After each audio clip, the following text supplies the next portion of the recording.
Hi everyone, and welcome back to the Tom Morgan Drum Studio. Today we're going to move back into the Rudimental Snare Drum book, A Sequential Approach to Rudimental Snare Drum, and we're going to deal with pages 8 and 9 first. Page 8 is really just a review of something I've already done. You'll find a video about the buzz and the double bounce in my technique videos, but I'll go ahead and just quickly review them. There are two measure exercises that you repeat for long periods of time, and that's the key. Any exercise like this to build technique is something you want to do for long periods of time and develop the muscles and the control by doing it that way. So the first one is the buzz exercise. It has the little Z on the stems in the second measure.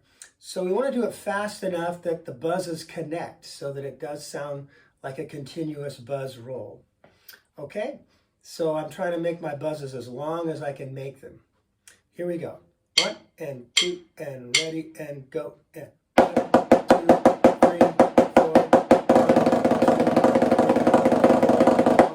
1, 2, 3, 4. And if I were practicing this, I would do this maybe for a minute or two without stopping. And so, you know, the more you do this, the better you're going to get at it. Listen to the buzz roll as you play. If it sounds like it's not connecting, maybe the buzzes are short like this. That's an indication that you're holding the stick too tight at the fulcrum. So try as you play, don't stop, just keep playing, keep repeating it. But every time you make a pass across the second measure, try adjusting your fulcrum, the firmness of your fulcrum, to make the buzz the way you want it to sound. So if I'm too tight, the next time around I'll try a little bit looser. Of course, it'll take many passes before you really learn and intuitively get it kind of in your head exactly how to hold the stick to get that response. Okay, and then we would do the exact same thing with the double bounce exercise, except that now we're going to put diddles on every 16th note in the second measure. And to do that, we want to hold the stick a little bit looser, okay,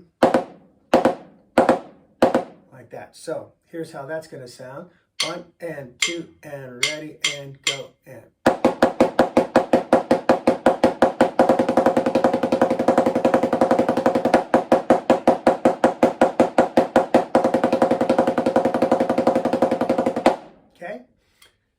And again, there's more detail on this in the other video in the techniques section. But again, it won't sound like that the first time you try it. You know, it may sound like kind of a hybrid between buzz and double bounce. If you're not getting a double bounce, then if you're getting this, when you're trying to get a double bounce, then you're holding it too tight. Okay, so the next time around, try a little loosing on the fulcrum. If you're getting this, and they're not always doing a diddle, then you're not quite squeezing hard enough. And it's just by playing this over and over again, over a period of days and maybe weeks, that you finally kind of you refine it so that now, when I pick up a pair of sticks, if I want to play a double bounce roll, I don't even think about how hard I'm going to squeeze the fulcrum. I just, because I've done it so long that I just know intuitively how to hold the stick to get that response. Okay, so assuming you have both of those going, we want to move on to page 9 and really the first rudiment that this book covers. Technically, the double bounce and the buzz roll are considered rudiments, but the 9-stroke roll is really the first rudiment that we're going to focus on as a rudiment. And what is a rudiment? Well, rudiments, the word rudiment or rudimental, usually in general just means the basics. If you were going to be a dentist, you would learn the rudiments of dentistry. So if you're going to be a drummer, you're going to learn the drum rudiments. The rudiments are all spelled out. When I first started back in the dark ages, there were 26 standard American drum rudiments. And there was an organization called NARD, N-A-R-D, the National Association of Rudimental Drummers, that kind of oversaw all of that. When the Percussive Arts Society formed, they kind of engulfed NARD, and they eventually cataloged the rudiments for the Percussive Arts Society, and it became the 40 international drum rudiments, which included all the NARD 26 rudiments, but some international rudiments as well. My book doesn't cover all 40 of them. Some of the 40 I don't think are kind of worth your trouble, but it's the ones that I thought were the most important. So the 9-stroke roll is a really good one to start with. Now these rudiments have a long history. I'm not going to go into great detail, but they go back at least as far as the Revolutionary War, where drums were involved with military practices. And so every regiment had its own drum and bugle, or drum and fife corps. And these drummers were normally kids. I mean, they were high school age kids, teenagers. And they had different beats that they would learn that would mean different things, you know, signaling troops to do different maneuvers, that kind of thing. And so the drummer boys had to learn these different beats, and the soldiers could hear them, and they got to where they recognized, oh, that means, you know, charge or retreat or whatever. Now these different beats are made up of just different combinations of these little rhythmic figures that we call rudiments. So they realized if they taught the drummer boys these components, these shorter little rhythmic ideas, components, then all they had to do was just string them together in different combinations, and they could create virtually an infinite number of beats. Well, over the years, we've stuck with the rudiments, even if you're not in a marching band. They're still very much worth studying, because they're kind of like our scales and arpeggios for drums.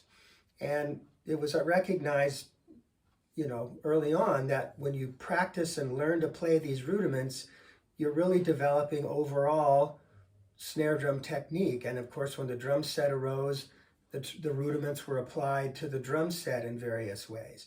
So it's very much worth your time to learn the rudiments. That's really the best way to learn technique in general. So the first one is the 9-stroke roll. So if you can play a double bounce roll like we just did, you can play the 9-stroke roll. And if you look on page 9, you'll see that the first exercise is similar to the other two we just did. It's 2 measures long, but every other count is going to be, the 4/16 notes are going to be double bounced. And then there's an accent on the note after it, which is the 9th note. So there's 8 notes in the 4 diddled 16th notes, and then the accent is the 9th. So if I did line number 1 on page 9, it would sound like this.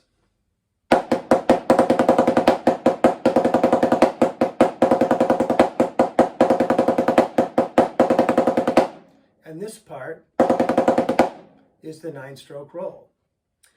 Now, it's really good I did it with my right hand since I'm right-handed. You should also practice it with your weaker hand. For me, it's the left, so I'll go.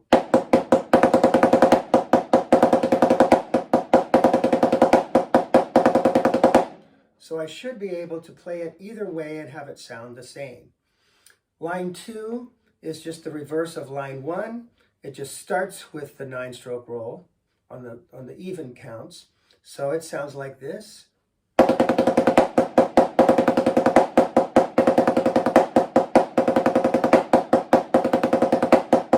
Okay?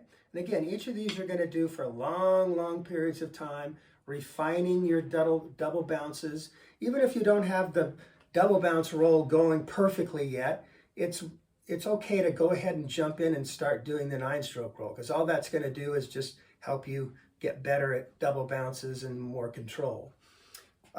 Line 3 puts 2 eighth notes on counts 2 and 4. And notice in line 3, the second measure is written as a shorthand approach, where rather than writing all 4 16th notes, there's just a quarter note with 2 slashes on it tied to the next note. And that's the way rolls are often written. You'll see that in the literature all over the place as you practice and play different rudimental solos. I mean, it comes from back when we had to write everything by hand, and it was just a lot faster to do that than to write 4 16th notes and put 4 slashes on it. In this book, I go back and forth between those two different notation styles so that you get used to seeing it either way, because you will. Okay, so here's number 3. Ready, go.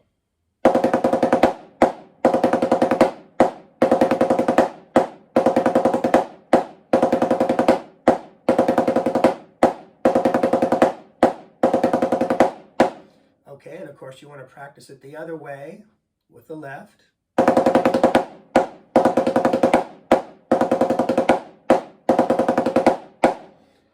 If we go on to number 4, it's just the reverse of number 3. It starts with the 8th notes, so that's going to sound like this. And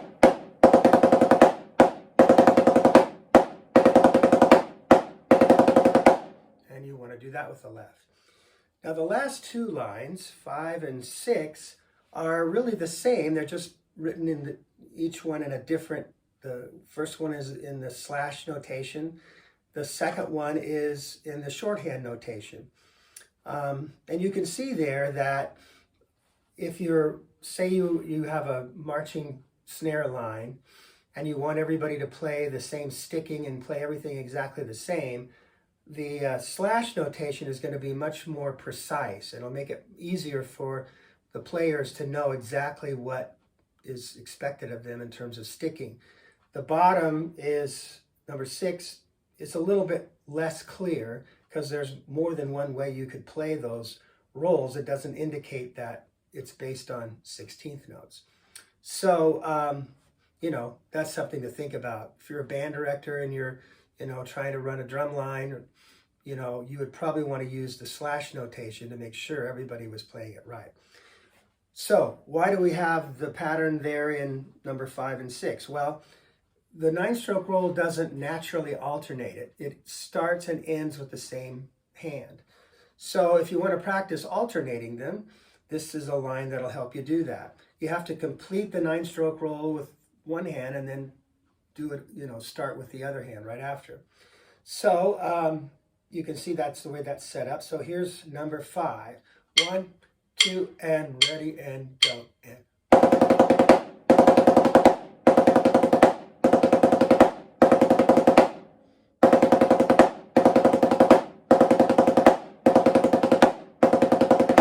Okay, and the bottom line is exactly the same. It's just written the other way. Okay, so those are exercises to get you started with the 9-stroke roll. All right, so now we turn to page 9, and we have the first solo in our series of numbered solos. This book has 20 solos that are numbered. So the setup is the rudiment is presented with exercises for that rudiment. Sometimes more than one rudiment is presented. Then there's a numbered solo, solo 1 in this case, that uses the 9-stroke roll. And then you'll see 2 other solos after that, written at the same level, in this case the same level as solo 1, just to give you more material to practice to keep perfecting the 9-stroke roll in the context of playing a little rudimental solo. So I'm going to play solo 1 now. I do want to tell you that you can also find videos of all the numbered solos in this book through the publisher C. Allen Publications. And I'll put a link for it in the comments so that you could hear me play it on a snare drum. And there's actually 2 versions of each of these numbered solos, one with match grip and one with traditional grip. So either way, you can see how it works. So I'm going to play it now with traditional grip. This is page 10, and this is going to be solo 1. Okay? I'll count it off. We're in 2/4 time. 1, 2, and ready, go. And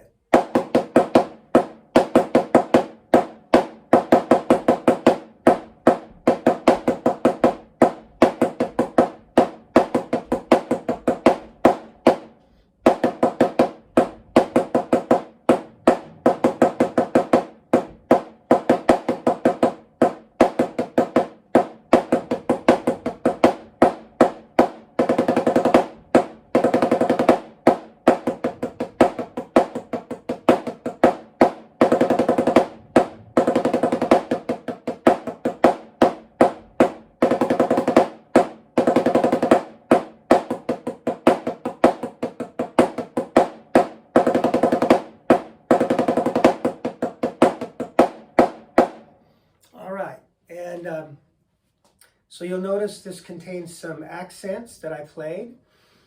And when you practice this, again, if you're still just learning the 9-stroke roll, it's probably not going to sound that clean right at the beginning, but that's all right. Just do the best you can with it. Keep working at it.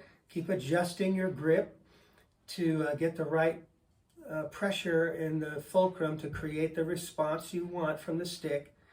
And over time, if you keep doing it every day, you'll find that you'll get better at it. That's really a principle that I want to get across in these videos. You know, persistence is really the key. If you give up, if you get discouraged, just remember that everybody that starts out doing this starts at the beginning, and nobody just pulls up a pair of sticks and sounds great right out of the chute. So keep at it. The only reason that I can do it maybe better than you can is because I'm old, okay? I've just had more time to do it, that's all. And so just keep working at it, and you'll get it. It'll get better and better. But don't be discouraged if, you know, it doesn't sound like it did when I just played it. All right, so if you like this video, please like it. And also, I did encourage you to subscribe. It really helps me out. And also, you can get these videos as I produce them, as we go through the book, A Sequential Approach to Rudimental Snare Drum. And check out the other videos on my channel. I'm also presenting lessons in a sequential approach to fundamental snare drum, which starts really at the very beginning.